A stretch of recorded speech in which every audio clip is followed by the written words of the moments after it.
Balik ke rakyat bersuara, kita akan melihat ada 4 sosok foto yang nanti kami akan tampilkan di layar. Dan kami akan meminta, saya akan meminta para calon wakil gubernur untuk menyampaikan apa yang ada di benak mereka tentang sosok tersebut. Nanti saya mulai dari Bung Kun ya, dari Bung Kun. Kita mulai. Foto sosok pertama.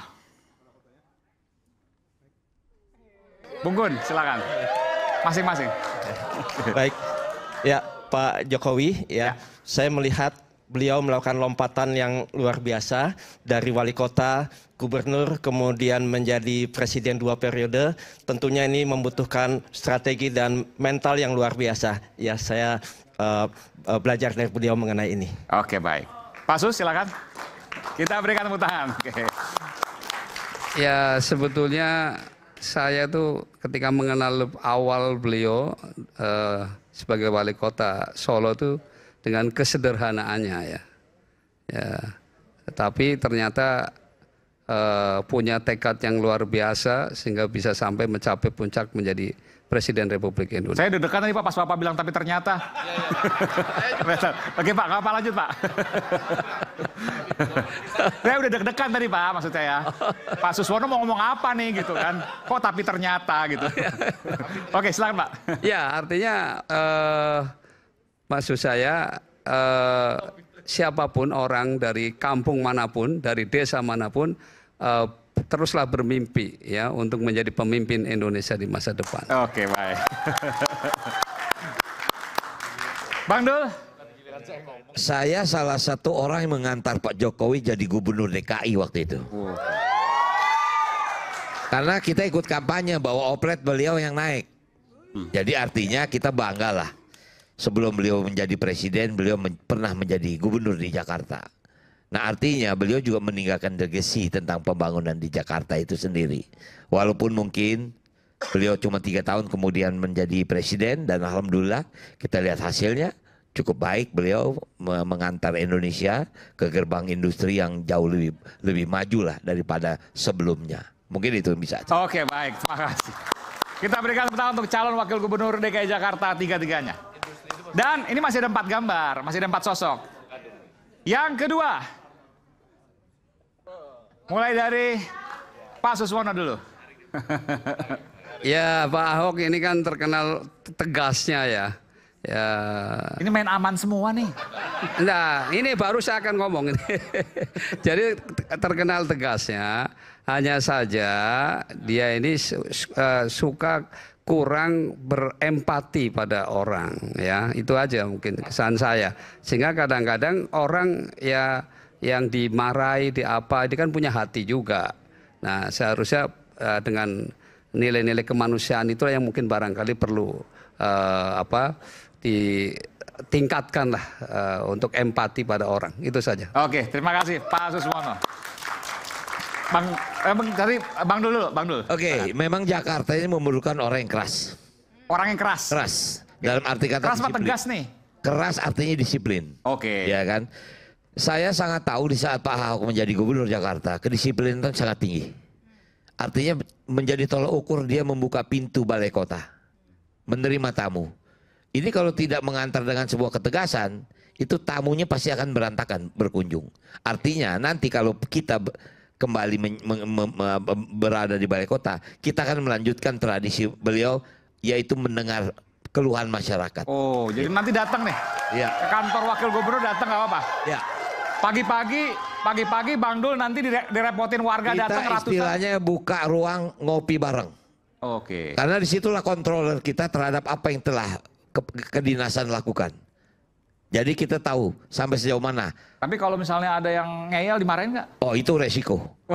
Bukan, maksudnya Bang Dul marahin. Ya marah orang banyak cara kan. Oke. Artinya mungkin kita tegur karena memang Tegur sekali, tegur 2 kali, tegur 3 kali, masih nggak ngerti juga dia. Nggak ngerti ya suruh pulang. Oke. Panggil keamanan. Iyalah. Oke. Baik, silakan. Oke, beliau memiliki keterbukaan dan juga beliau memiliki hal menerima masukan dari para warga ya. Dan ini nanti kita akan juga lakukan ya, bagaimana masukan para warga ini juga bisa mewarnai kebijakan dan program kami. Dan dengan program digital itu 2742 RW kita akan lakukan komunikasi terus karena Jakarta bisa berhasil dengan dukungan bersama. Demikian. Cocok. Tagline-nya aman. Karena yang diomongin aman semua. Main aman maksudnya. Oke. Oke, kita lanjutkan sosok berikutnya. Ya, siapa yang mau duluan? Oh, Bang Dul luar biasa. Oke, langsung duluan. Tidak bisa dipungkiri beliau. Kenapa Bang Dul? Siapa yang mau duluan? Langsung Bang Dul ngambil. Kenapa? Karena terakhir saya mendampingi beliau. Saya terakhir mendampingi beliau di DPP. 2 jam saya ngobrol dengan beliau. Di DPP PDI Perjuangan? Perjuangan. Dipikir bakal jadi calonnya waktu itu? Iya, saya pikir. Ini terus terang nih, nggak apa, ini boleh, ini belum pernah diomong loh. Nggak apa-apa, karena memang itu yang terdengar di kami. Ya. Ada 2. Hasil survei kan yang paling tinggi Bang Anies. Yang kedua adalah Ahok. Itu realita survei kami. Nah artinya, sekarang kita bisa lihat bagaimana Bang Anies masih tinggi di Jakarta. Karena dia memang meninggalkan karya yang luar biasa. Ya kan, dan karya beliau yang luar biasa dan harus dilanjutkan karya itu. Karena itulah kita mengunjungi para mantan gubernur agar kita paham, kita tahu apa yang pernah dilakukan dan apa yang belum selesai dilakukan. Aiman, 2007 saya menemui almarhum Ali Sadikin. Waktu itu bahkan saya mendapat blueprint tentang Jakarta. Itu 2007. Dan saya di rumahnya nih? Di rumah di Jalan Borobudur. Iya, Borobudur. Sebelum beliau meninggal. Iya. Nah jadi artinya begitulah kami bersosialisasi, bersilaturahmi dengan para pemimpin yang pasti punya visi. Dan terbukti Bang Anies masih menyerahkan visinya. Artinya itu harus kita tangkap. Sebentar, Mas Anies masih menyerahkan visinya? Beliau kan kemarin rilis tentang visi misi. Oke. Itu kan bagian yang harus kita tangkap. Ruhnya kemana pembangunan beliau? Karena nggak bisa Jakarta ini harus berkelanjutan. Tidak ada sesuatu yang baru kecuali era digital. Jadi visi misi Anies semuanya diserap oleh Bang Dul? Bukan diserap semua. Kita lihat misalnya JIS jadi selesai. Tapi problem transportasinya belum selesai. Kita harus tahu apa permasalahan pada waktu itu. Kampung Bayam insya Allah selesai. Mas Pramono sudah ke sana. Kita sudah kontrak politik. Insya Allah kalau memang kita diberi kesempatan memimpin, kita akan selesaikan masalah Kampung Bayam. Misal seperti itu. Oke. Kita berikan langsung, wah ini nggak usah ditunjuk langsung. Ya. Kalau Mas Anies langsung semuanya, oke. Baik. Jadi yang langsung dalam pikiran kami adalah keberpihakan kepada rakyat kecil. Beliau ini luar biasa dan juga memiliki inovasi yang berorientasi pada kesejahteraan warga. Ini juga luar biasa dan kita akan melanjutkan kebijakan itu. Itu yang menjadi komitmen kami. Oke, kita berikan tepuk tangan. Pak Sus, silakan. Ya, kami bersama Pak Anies tentu cukup panjang dan cukup dalam ya ikatan dengan beliau. Dan kita tahu persis bagaimana kepemimpinan beliau dalam mengambil keputusan. Pertama tentu aspek keadilan, itu yang didahulukan. Yang kedua adalah kepentingan orang banyak. Yang ketiga objektif dengan pendekatan sains. Dan yang keempat baru peraturan. Jadi justru peraturan itu terakhir. Ya, tetapi aspek keadilan itulah yang utama. Makanya kenapa PKS sebetulnya ingin supaya beliau jadi gubernur lagi. Tetapi kembali kepada karena persyaratan yang tidak memenuhi, ya pada akhirnya ya terpaksa PKS tentu harus tetap eksis ya untuk bagaimana ikut kontribusi di Jakarta. Dan alhamdulillah ternyata ya wakil gubernurnya dari Jakarta, tentu kami akan meneruskan apa yang dulu kita kerjakan bersama dengan Mas Anies. Oh jadi Pak, kalau Pak Sus menang nanti, iya, program-program Mas Anies akan diteruskan? Oh ya tentu saja, karena dulu kan menyusun juga bersama, ya kan, waktu itu bersama PKS. Makasih. Baik, kita berikan tepuk tangan. Masih ada satu lagi, masih ada satu lagi, masih ada satu lagi. Ya, siapa yang mau duluan? Persija. Persija. Oh Bang Dol, oke langsung. Persija, satu saat dan tidak berlalu lama lagi dia akan menjadi juara Liga Indonesia. Juara Liga Indonesia. Baik. Yakin? Itu target utama. Itu aja yang bisa saya jawab. Baik, kita beri teman. Silakan Bang Gun. Kita harus mendukung Persija untuk menjadi yang terbaik, bahkan bukan hanya di nasional tetapi juga di internasional. Untuk itu, di dalam mereka latihan, di dalam mereka ingin berupaya untuk membesarkan diri mereka, kita akan dukung sepenuhnya, termasuk nanti di JIS. Dan Maksudnya? karena ini kaitannya dengan Maksudnya di JIS? penggunaan stadion JIS untuk Persija. Sekarang belum nih? Ya, sekarang kan mereka masih sewa ya. Kita akan berikan fasilitas khusus untuk mereka untuk penggunaan di JIS. Gratis maksudnya kan? Ya, baik. Gratis internet, gratis JIS, gratis Persija. Ya, betul. Cukup ya untuk APBD Persija. ya? Betul, ya. Silakan Pak. Ya, seperti yang waktu tadi awal kita sampaikan bahwa Persija akan tentu saja kita akan support sepenuhnya agar menjadi kebanggaan rakyat Jakarta. Dan kita sudah komit dengan Pak Emil bahwa dia akan kita besarkan. Bahkan jika akses untuk ke JIS tidak memungkinkan lagi, maka ada base lagi tempat untuk pusat latihan Persija di tempat lain akan diusahakan agar di mana kira-kira Pak? Ya itu tentu nanti kita mana tempat yang lebih pas. Kalau misalnya akses ke JIS dalam waktu dekat agak sulit untuk diwujudkan, maka ketika membangun stadion baru lebih memungkinkan, maka itu yang prioritas. Intinya agar Persija cepat untuk eksis dan menjadi kebanggaan rakyat Jakarta. Oke, kita berikan tepuk tangan. Baik, gambar sudah selesai. Sekarang saya berikan kesempatan untuk para pendukung menanyakan kepada calon, tapi di luar calon yang didukung ya. Pertanyaannya harus berbasis data dan fakta. Kalau tidak berbasis data dan fakta, maka harus saya cut, mohon maaf. Siapa yang mau duluan? Oke, Mbak Tendi dulu. Silakan. Diperkenalkan dulu, Mbak. Assalamualaikum warahmatullahi wabarakatuh. Terima kasih Mas Aiman atas kesempatannya dan Bapak-Bapak panelis yang saya hormati. Saya punya pertanyaan untuk Pak Kun Wardana. Ini kebetulan tadi Pak Kun sangat spesifik menyebutkan program mengenai digital infrastructure ya Pak ya, yang internet gratis gitu ya. Itu sangat relate loh sama saya Pak sebagai milenial, dan pastinya dari ketiga program ini yang paling catchy buat kami nih generasi milenial mungkin yang bisa jadi yang itu. Tapi pertanyaannya gini Pak, siapa aja sih yang eligible untuk menerima kuota internet gratis ini? Karena anak-anak sekolah butuh. Sekarang kan banyak tuh yang harus nyari tugas dari internet gitu. Ibu-ibu juga butuh. Ibu saya aja tiap hari main TikTok untuk tahu berita Pak Suswono. Jadi kadang saya tahu berita tentang Pak Sus dari ibu saya. Tadi mami lihat di TikTok Pak Sus kesini gitu. Saya aja nggak tahu gitu kan. Nah berarti ibu juga butuh. Nenek-nenek pun butuh Pak. Nenek saya juga sering tuh lapor ke saya. Pak Suswono besok mau kesini ya gitu. Tahu dari mana? Tahu dari TikTok gitu. Jadi apakah semua mau dikasih internet gratis? Tadi kan kalau Mas Aiman nanya emang cukup anggarannya gitu kan. Yang kedua, syaratnya apa sih Pak untuk bisa dapetin internet? Jangan-jangan nanti saya udah dukung nih tiba-tiba oh ternyata nggak eligible gitu kan. Mesti tahu dong. Syaratnya apa gitu ya? Syaratnya apa? Terakhir, ini kalau mau ngomongin tentang yang gratis-gratis kan artinya perlu monitoring dan evaluasinya nanti gimana sih gitu ya. Bener nggak tepat sasaran, ini kan artinya ada subsidi ya Mas Aiman ya kalau gratis ya. Tepat sasaran nggak? Kalau tujuannya mau keadilan, mau empowering gitu ya. Bener nggak nanti akhirnya ini tuh program yang akan benar-benar bisa empowering dan program yang bisa memberikan asas keadilan untuk rakyat Jakarta gitu kan. Itu poinnya kenapa kita milih pemimpin. Thank you. Cukup? Oke, baik, terima kasih. Silakan langsung jawab. Baik, jadi tidak ada persyaratan ya. Jadi semua rumah tanpa syarat. Semua rumah yang punya yang ada di wilayah DKI Jakarta. DKI Jakarta akan bisa mendapatkan internet 100 Mbps. Sekeluarga ya Mas ya, nggak ada limit tuh. Kalau satu rumah ada 10 keluarga?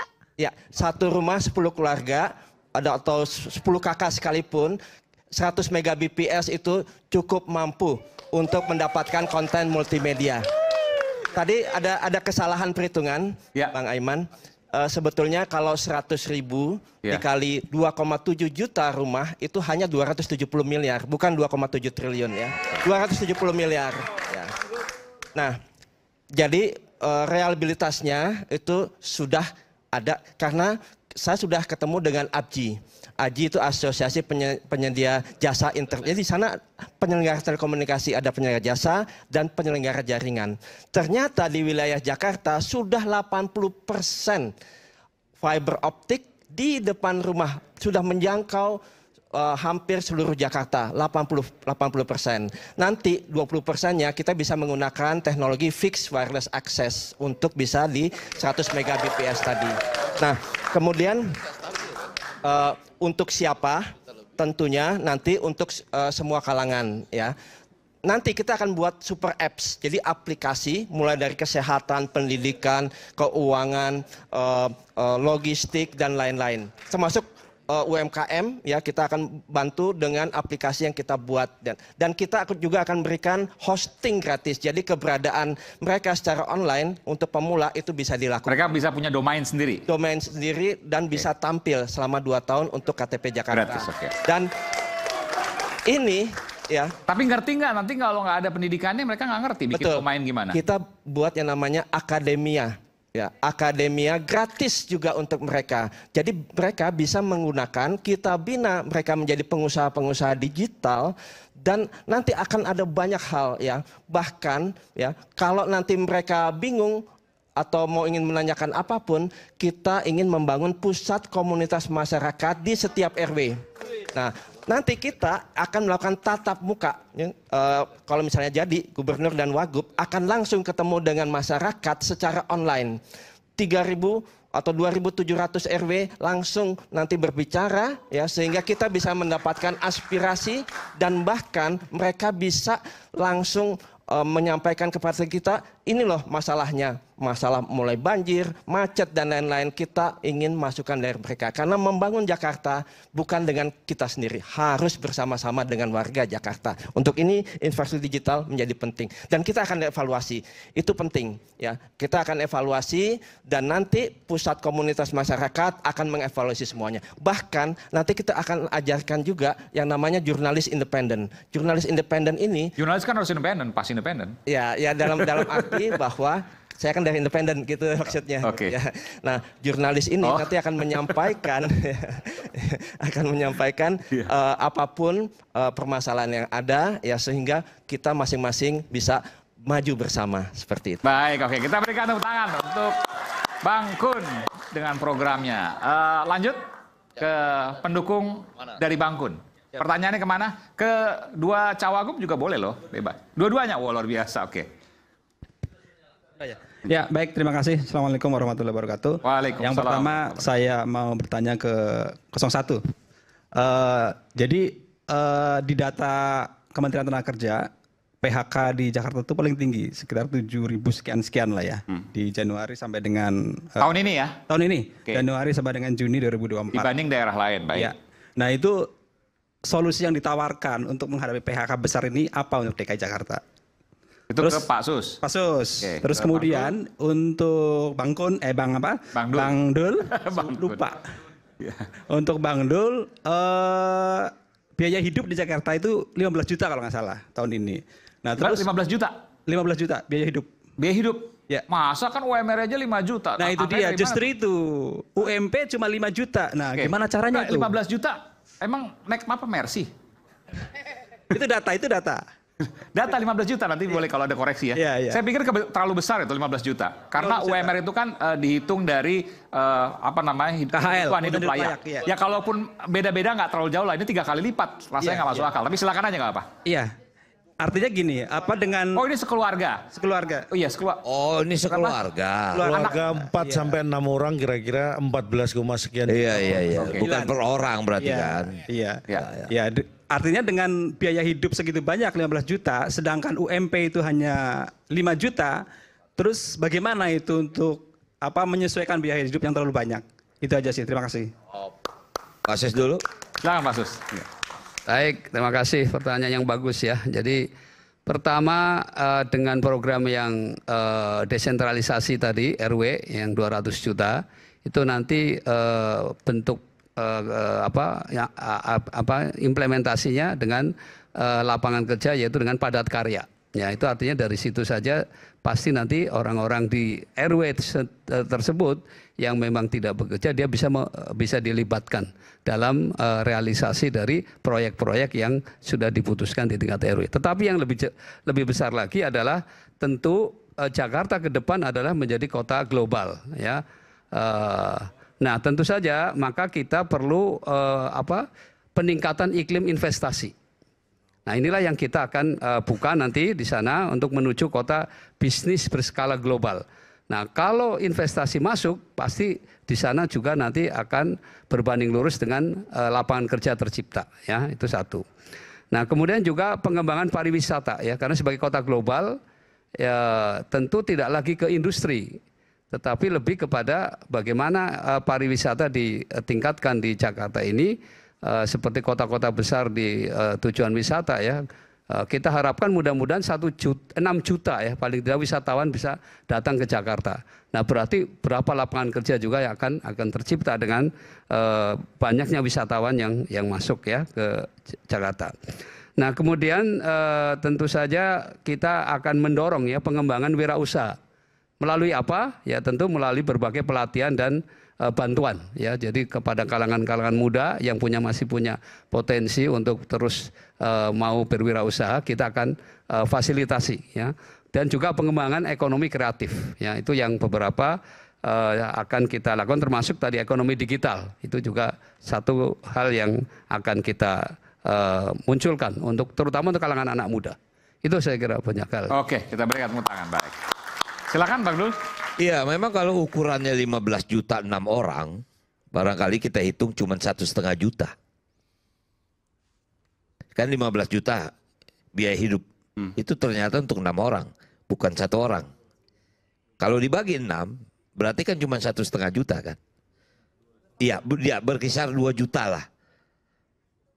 Pemda DKI banyak melakukan stimulus-stimulus untuk menekan itu. Misalnya KJP, Kartu Jakarta Pintar, kemudian misalnya seperti beasiswa-beasiswa yang lain untuk tingkat mahasiswa, itu sebetulnya untuk menekan itu juga. Kemudian kita akan mengeluarkan 15 golongan untuk bisa gratis menggunakan LRT dan MRT. Itu bagian dari komponen yang untuk kita tekan agar biaya hidup di Jakarta tidak terlalu tinggi. Tapi 6 orang tadi kan satu keluarga biasanya suami, istri, anak 2 lah rata-rata kan begitu ya. Kalau 6 dari mana maksudnya? Nah, tadi hitungannya memang buat 6 orang. BPS, BPS. Makanya tadi saya agak terkejut. Jadi bukan kalau satu orang 15 juta gajinya nggak lebih dari 5 juta dari mana kan? Rata-rata kan 5 juta. Komponen ini makanya tadi Mas Kun juga bilang, Bang, itu hitungan per keluarga. Oh, kalau per keluarga iya, barangkali 14 sekian ya. Per keluarga. Per keluarga. Itu data BPS. 15 juta per keluarga. Iya. Yang anggotanya 6 orang. Kira-kira sebegitu dihitung. Ya, nah, jadi kalau dihitung komponen itu kan cuma 2 juta kan. Nah, artinya Pemda DKI bisa untuk mengejar kekurangan itu dengan berbagai macam stimulus-stimulus. Mungkin itu yang bisa saya jawab. Jadi hidup sejahtera karena ada insentif-insentif buat warga. Betul, betul. Oke, baik, kita berikan tepuk tangan untuk Bang Dul. Last but not least dari pendukung nomor urut 3. Ya. Oh, calon dong. Oke. Ya, calon dong, terima kasih. Mungkin saya ingin mengingatkan sedikit tadi. Mau kuis juga tadi? Kuis. Enggak dong, bukan kuisnya. Nanti program lain itu. Tadi disebutkan ternyata setelah dihitung 270 miliar. Itu kan per bulan. Nah, kalau kita ngomong APBD kan per tahun. Jadi jatuhnya juga hampir 3 triliun juga. Jadi benar 0,27 tadi kan harusnya kan. Tapi itu bukan pertanyaan saya. Saya saya bicara begini. Mas Pram Bang Dul. Ke Pak Susono ya, Pak Su ya, karena saya menghormati beliau.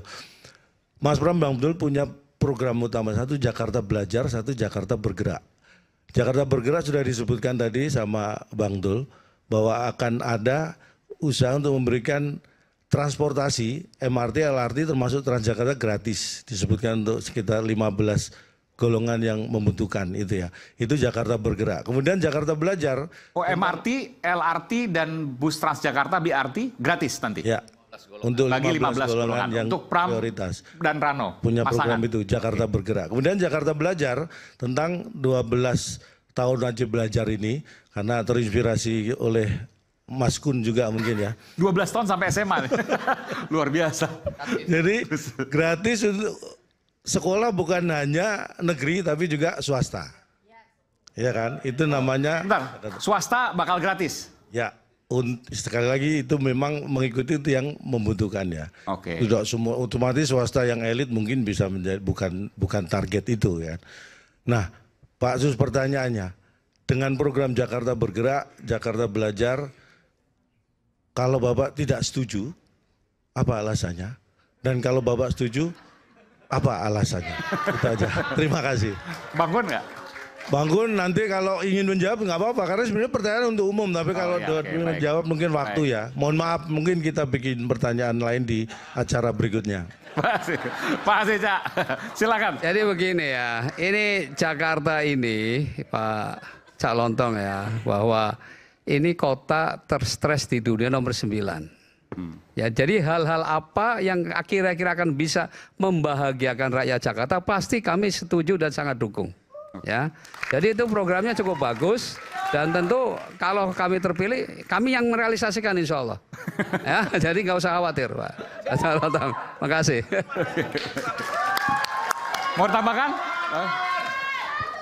Ya, kami setuju, bahkan sangat setuju. Ya, tapi nanti kami akan lebih melengkapi lagi program tadi. Ya, jadi untuk transportasi misalnya. First mile-nya ya dari rumah sampai ke tempat misalnya Transjakarta dan dari Transjakarta sampai ke rumah kita akan buat aplikasi. Kita akan buat super app salah satunya transportasi itu dan kita akan berdayakan ojol. Ya, jadi ojol ya nanti di dalam aplikasi ini ya kita akan memberikan betul-betul peri kemanusiaan kepada ojol. Ya, mulai tadi tidak ada potongan ya buat mereka yang saat ini hampir 30% ya. Kemudian kita berikan jaminan sosial dan lain-lain untuk kesejahteraan para ojol. Dan yang kemudian yang berikutnya mengenai negeri dan swasta tadi kita juga sangat setuju. Dan saat ini bukan saja tadi kesetaraan untuk teman-teman yang ingin sekolah ya, tapi kita juga buka bagaimana mereka ini bisa cepat bekerja ya bagi yang sudah saatnya untuk bekerja. Nah, bagaimana ya tentunya pelatihan ya. Jadi bukan hanya pendidikan di situ tetapi juga pelatihan dan pendidikan juga bagi yang mau dan mampu ya. Misalnya mereka 6 tahun SD ya. Kalau dia bisa 5 tahun kenapa tidak? Begitu juga SMP dan SMA. Kalau dia mau bisa 2 tahun, SMA 2 tahun, kenapa tidak? Bahkan di sini subsidi. Bentar. Ya. Itu kalau gitu nih Jakarta jadi merdeka karena nggak ikut Indonesia nanti. Indonesia beda 6 tahun. Ya, bagi yang mau dan mampu ya. Oke. Artinya Percepatan, akselerasi. Akselerasi Oke. bagi mereka dan itu kita berikan. Tadi kalau kita subsidi ya, otomatis 3 tahun kita bisa menguntungkan juga buat Pemda DKI dan alokasi itu bisa diperuntukkan untuk yang lain. Nah, kembali ya pendidikan dan pelatihan ini kan kalau kalangan-kalangan milenial, Gen Z ya. Ini kan rata-rata dia pengen tahu secara instan. Nah, rata-rata mereka fakir kuota. Ya, makanya dengan kita memberikan internet gratis, maka dia bisa belajar, bisa melakukan pelatihan secara cepat. Tapi 3,5 triliun loh tadi katanya. Setahun kan itu 270 juta sebulan. Ya. 3,5 triliun lah kurang lebih. Ya 270 miliar tadi kan per bulan. Tadi per bulan. Betul, memang sekitar segitu setahun. Tapi kita juga sudah 3 triliun lebih. Ya, dikali 12 ya. Dan tadi kita sudah hitung ya dengan misalkan timbal balik kepada para pengusaha ya penyelenggara telekomunikasi ya, jaringan ya dengan kita bebaskan tadi biaya sewa yang per meter 15.000 otomatis ini akan jauh mengurangi biaya APBD dari Pemda DKI. Baik, kita berikan tepuk tangan. Sampai pada sesi terakhir setelah jeda, saya akan mempersilahkan para calon wakil gubernur untuk berdiri di depan sini, berorasi terakhir. Sesaat lagi kami akan segera kembali, tetaplah bersama kami dari Bersuara.